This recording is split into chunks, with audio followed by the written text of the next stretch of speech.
vous voyez, moi, on m'a mise en dernier pour la personne malade non protégée. Alors, vous avez eu des interventions exceptionnelles, et c'est monsieur le professeur Noguero après, nous, on passe plus derrière. Hein. Donc, c'est un peu difficile. Et puis, alors, moi, je me positionnerais tout petit, c'est l'avocat. L'avocat, il a un dossier, il a une personne, il est un malade. Il est un malade qui n'est pas protégé. Il va falloir qu'il fasse ce qui est peut-être le plus difficile à faire, c'est porter sa parole. Avocare, c'est ad vocare, parler pour. Donc nous, les avocats, nous parlons pour celui qui est notre client, uniquement, et nous ne devons pas nous tromper. Qui est notre client? En l'espèce, on m'a demandé ici que c'était une personne malade non protégée. Hein? Alors, ça ne marche pas. Non, ça ne marche pas. Voilà. Donc, c'est une personne malade non protégée. Et je suis partie de quelque chose de très simple, qui est, vous me direz, c'est curieux, pourquoi est-ce qu'elle part du procès de Nuremberg? Et vous savez que le procès de Nuremberg, c'est quand même la problématique de savoir qu'il y a des médecins qui ont fait des expérimentations terribles sur des êtres sans demander leur consentement. Le procès de Nuremberg, c'est le problème de la dignité. Le procès de Nuremberg, c'est le problème de l'information. Le procès de Nuremberg, c'est nous-mêmes. Qui sommes-nous? Que faisons-nous? Qu'accordons-nous? Que consentons-nous? Qui sommes-nous? Alors donc, c'est d'abord, si vous voulez, quelque chose de très difficile, c'est le consentement. Alors, je suis partie du littré, c'est bête le littré. Le consentement, c'est uniformité d'information et d'opinion. Le consentement de tous les hommes sur ce point. Action de consentir à quelque chose. Il demande mon consentement pour épouser ma nièce. Voilà, bon. Alors ensuite, c'est un terme de droit. Là, je me retrouvais un peu mieux dans le terme de droit. Consentir la vente d'une terre, un traité, une hypothèque, consentir l'impôt. Pour contracter une société, toutes les parties la doivent consentir. Et puis après, dans le langage général, accorder. Proverbe qui ne dit mot consent, c'est-à-dire garder le silence, ne pas faire d'objection, peut passer pour un consentement, être d'accord avec. Et alors en grammaire, les grammairiens ont essayé de distinguer consentir à et consentir de. Un infinitif disant que consentir de veut dire ne pas s'opposer et consentir à donner son consentement, mais l'examen des exemples des auteurs ne permet guère de faire ces distinctions. Vous voyez qu'en français, le mot consentir, c'est très difficile. Et puis, j'ai appris ensuite l'article 1 du traité de Nuremberg. Le consentement volontaire du sujet humain est essentiel. Pourquoi je reprends le nom humain et le nom la personne? En droit, pour ceux qui ne le savent pas, il y a une théorie générale, on divise en deux, la personne et les choses. Où nous sommes une personne, où nous sommes une chose. L'esclave est une chose, res.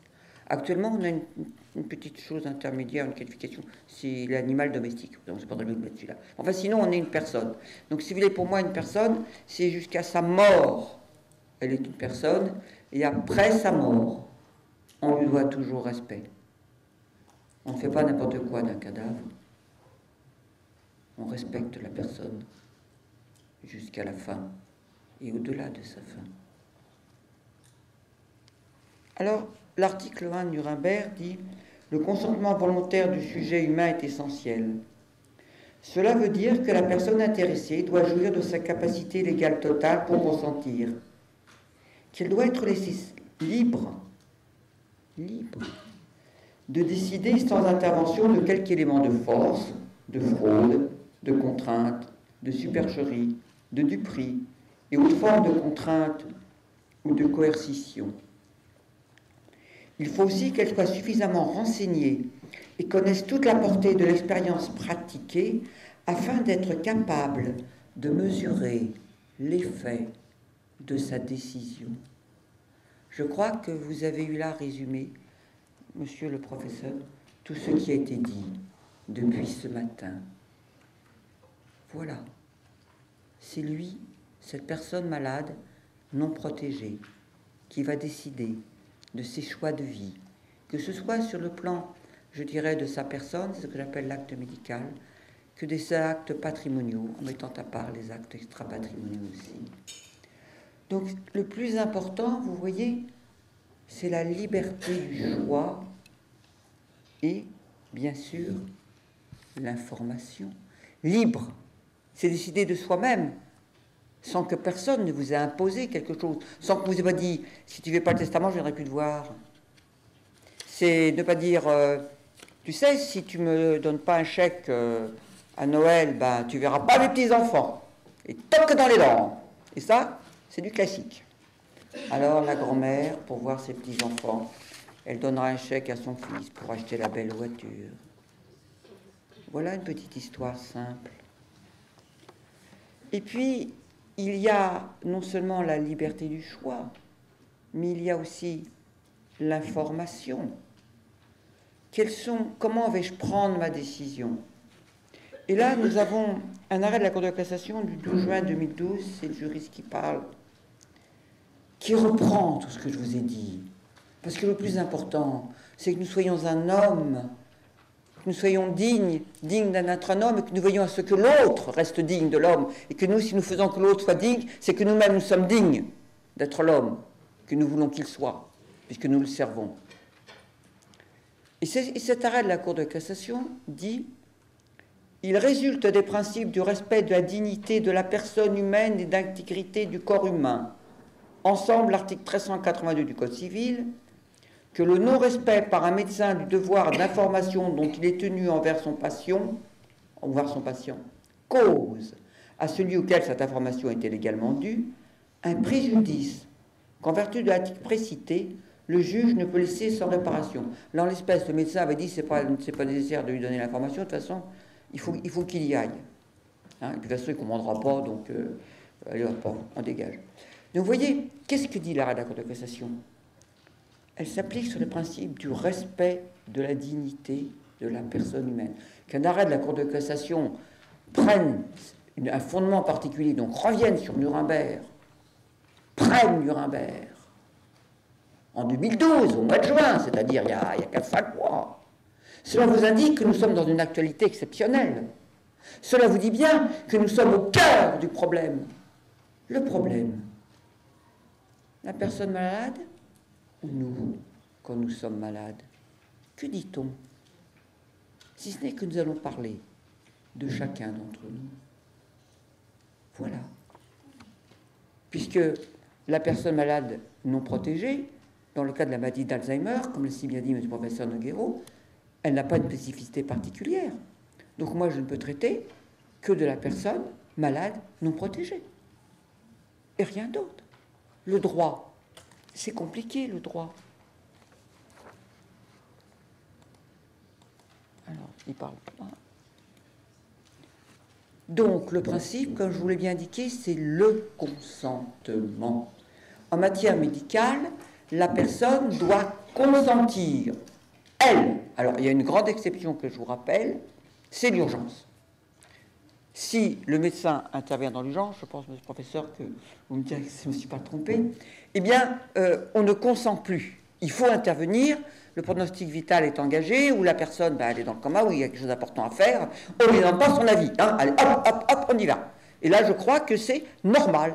Le médecin, il exerce son art. Hein. Il y a quand même des moments où il doit être libre d'agir.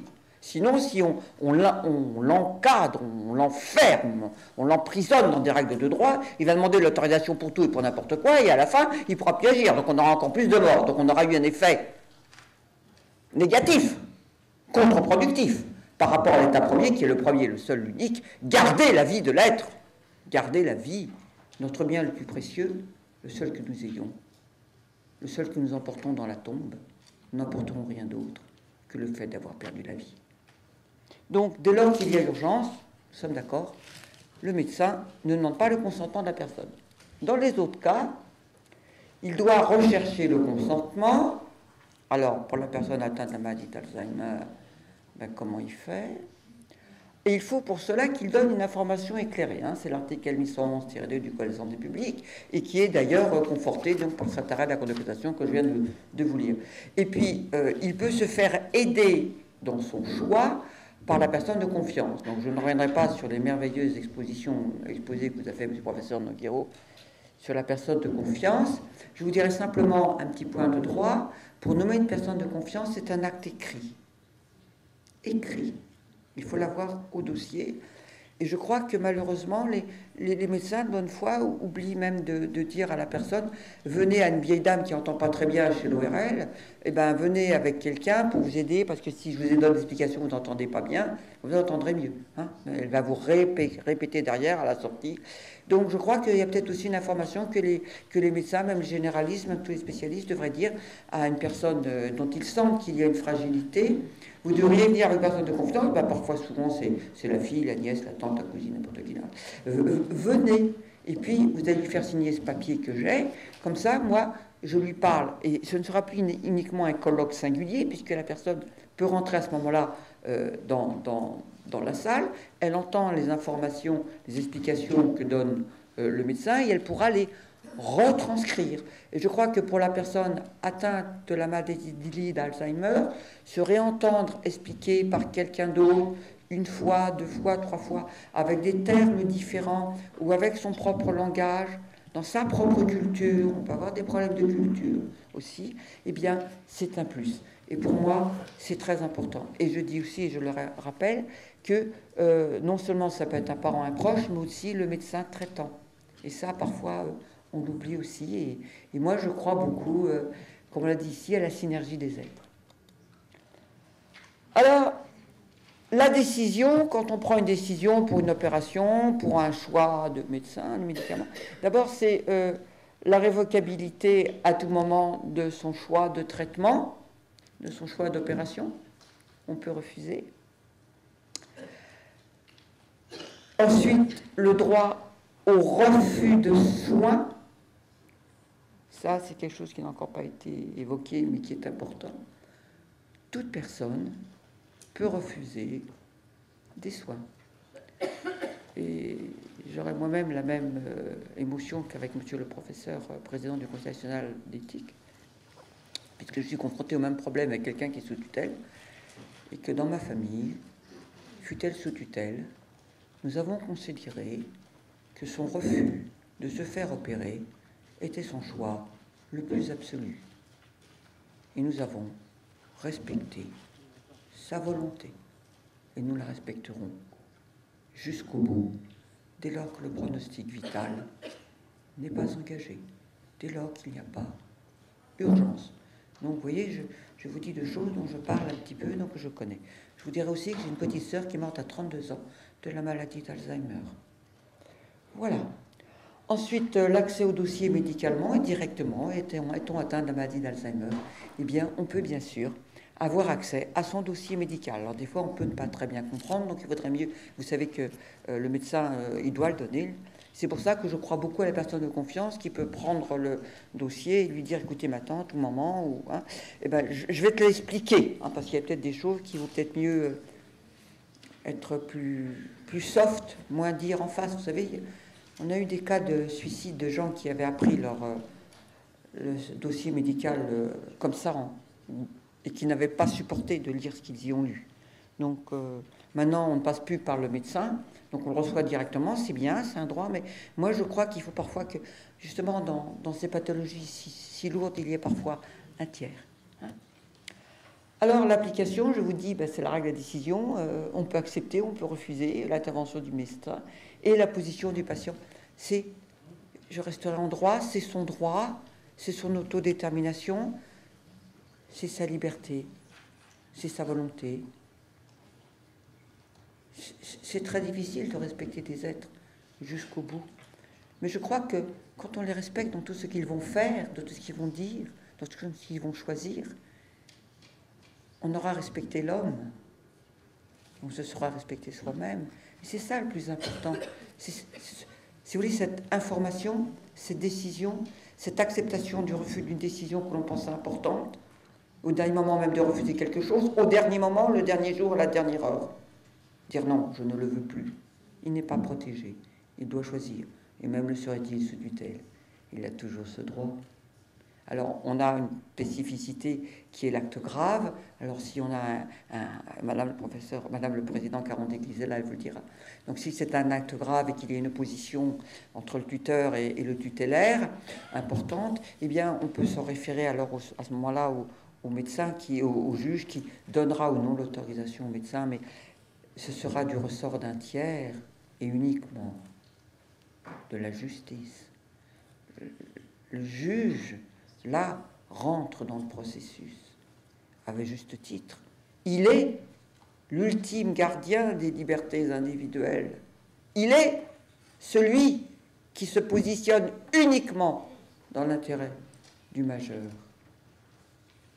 C'est pour ça que je crois beaucoup à la position du juge. Alors, j'ai mis un peu à part quelque chose qui peut interpeller pour le cas de la maladie d'Alzheimer. Ce sont les recherches biomédicales, parce qu'il y en a parfois dans le cadre de la maladie d'Alzheimer, et je rappelle les règles générales, hein, je ne parlerai pas de l'IVG, je ne parlerai pas de la stérilisation, qui sont des procédures particulières, pour rappeler que vous avez une information particulière adaptée à chaque personne. L'objectif, si c'est pour améliorer un médicament existant, par exemple. La méthodologie, qu'est-ce qu'on va vous dire? Le mode d'administration, ça va être par voie orale, par injection, la fréquence des prises, 1 fois, 2 fois, 3 fois par jour, la durée, 1 jour, semaine, mois, année, le bénéfice escompté, direct pour la personne ou pas, ça va vous faire du bien ou ça va vous en faire, on n'en sait rien, ou simplement ça va être indirect pour l'éradication de la maladie, il faut le dire.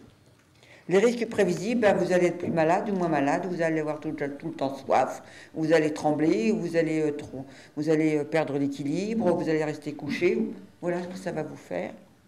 La contrainte, il faut que ce soit uniquement à l'hôpital, il faut que ce soit chez vous, vous allez être couché. Voilà. Par contre, il y a aussi des éventuelles alternatives médicales. On peut faire une opération, un autre traitement et pas de traitement du tout. C'est bon. Et puis, il faut l'accord du comité de protection des personnes du lieu où l'investigateur exerce son activité. Alors, je rappelle ces règles parce que c'est important. Dans le cadre pour la personne malade non protégée, vous savez que dans le cadre de la tutelle, ça c'est interdit. Les actes spéciaux, donc si vous voulez, c'est toujours le consentement. Le consentement est par écrit. Et ça, j'y tiens. Parce que dire, oh ben, il a dit oui, il a dit non, non, faire écrire. Et le problème, c'est si la personne ne peut pas écrire. Là, je suis très dubitative. Ou alors, il faut que ce soit un tiers indépendant qui puisse en attester ou la personne de confiance. Alors, l'exception au consentement en droit médical, c'est l'urgence, c'est le protocole là, prévu. Si la personne est en état de mort cérébrale, c'est assez intéressant. Et à défaut de consentement écrit donné au préalable par la personne, la nécessité d'avoir l'accord de la famille. Alors, dans les actes extra-patrimoniaux, c'est-à-dire les actes qui ne touchent pas le droit médical, si vous voulez, hein, je vous ai indiqué le droit de vote, le droit de choisir une religion, le droit de choisir son médecin, hein, c'est un acte personnel.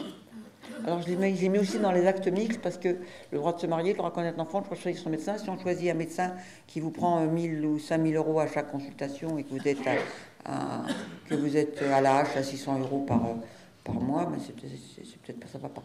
Donc vous avez des actes personnels et vous avez parmi ces actes personnels des actes mixtes dont le choix inclut des importances patrimoniales. Mais ces droits-là, normalement, ils n'appartiennent qu'à la personne elle-même. Et personne ne peut les prendre à sa place. Alors, dans le cadre des actes patrimoniaux, ça veut dire des actes patrimoniaux qui ont une importance sur le patrimoine, sur l'argent, pour faire simple, pour ceux qui ne sont pas juristes.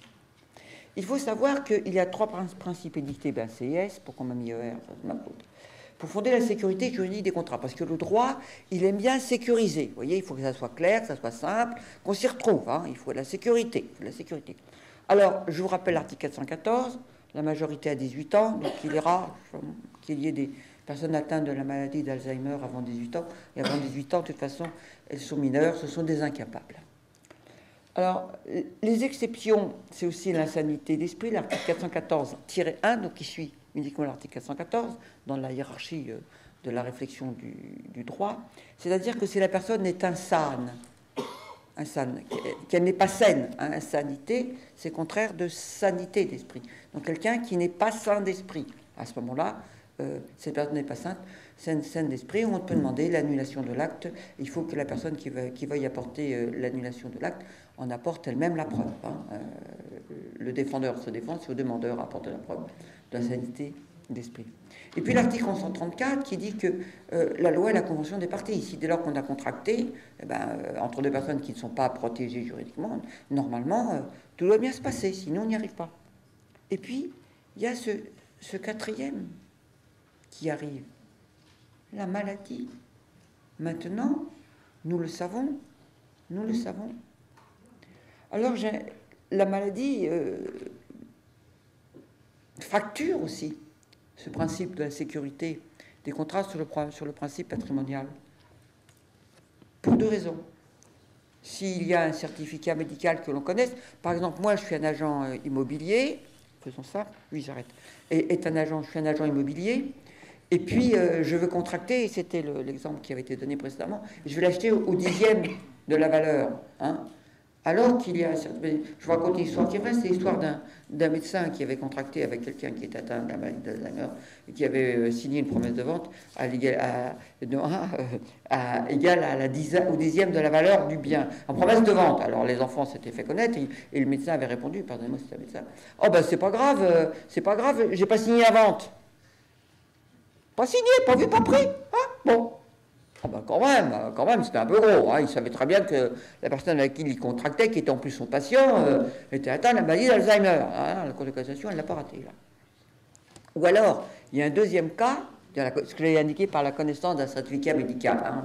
Si on est soi-même le médecin, ou si on a une connaissance d'un certificat médical. Sinon, si on n'a pas la connaissance d'un certificat médical, parce que quelqu'un de temps en temps est un peu curieux, qu'il est forcément atteint d'une maladie grave ici. Ou alors, la notoriété. Si tout le monde sait que la personne est atteinte de la maladie d'Alzheimer, hein, on le voit bien, son comportement, le pharmacien le sait, le fromager le sait, le boucher, au commissariat, 20 fois, elle s'est retrouvée au commissariat parce qu'elle ne savait plus rentrer chez elle, je connais des cas comme ça. Donc tout le monde le sait, on en profite. Hein. Donc là, vous avez encore, les actes patrimoniaux seront annulés. Il y a du temps déjà sur l'instruction de la mesure. Donc, dans les 2 ans qui ont précédé, tous les actes qui ont été accomplis par quelqu'un qui va être placé sous mesure de tutelle alors qu'elle a une maladie d'Alzheimer, on peut estimer que ces actes-là, ils ne sont pas nets quelque part. Et je voudrais terminer par 2 choses. C'est deux textes qui viennent de sortir très récemment. Le rapport à la Cour des comptes de janvier 2012, du 31 janvier, et le livre blanc sur protection juridique des majeurs qui a été créé par 4 grosses fédérations d'associations tutélaires MJPA. Alors, la Cour des comptes a dû faire un bilan de la loi du 5 mars 2007, applicable au 1er janvier 2009, et elle a regretté quelque chose. Elle a regretté l'abandon de la saisine d'office par le juge des tutelles. Avant, n'importe lequel d'entre vous, il allait voir le juge des tutelles avec une lettre en lui disant « Madame le juge ou Monsieur le juge, ma tante, elle va pas bien du tout, je vous assure, il faut une mesure de protection. » Et puis le juge, il auditionnait la vieille tante, il vous auditionnait, il voyait s'il fallait une mesure de protection. Maintenant, on vous l'a aussi dit, c'est plus comme ça. Et ça a été évoqué aussi ce matin par le doctorant, là, secrétaire directeur d'EHPAD. Eh bien, on va faire un signalement au procureur de la République, dès lors, et madame ici, médecin inscrit à l'article 431 qui dicte un certificat médical censé, pardonnez-moi, j'ai pas retenu votre nom, eh bien, a pour objectif de dire que si on n'a pas ce certificat médical circonstancié du médecin choisi à l'article 431, on ne peut pas aller devant le juge pour demander une mesure de protection. Donc, si vous voulez, la Cour des comptes a pointé du doigt ces difficultés, le premier point. Et le deuxième point, dans le livre blanc de la protection juridique, on est revenu sur ce problème de la saisine d'office en proposant que n'importe qui puisse saisir le juge pour lui demander une mesure de protection, simple mandat spécial, pour 3 mois, c'est la proposition 11, rien que pour protéger, pour voir, hein, on ne sait pas, mais comme ça, le juge aura vu. J'étais trop long, peut-être, pardon, merci.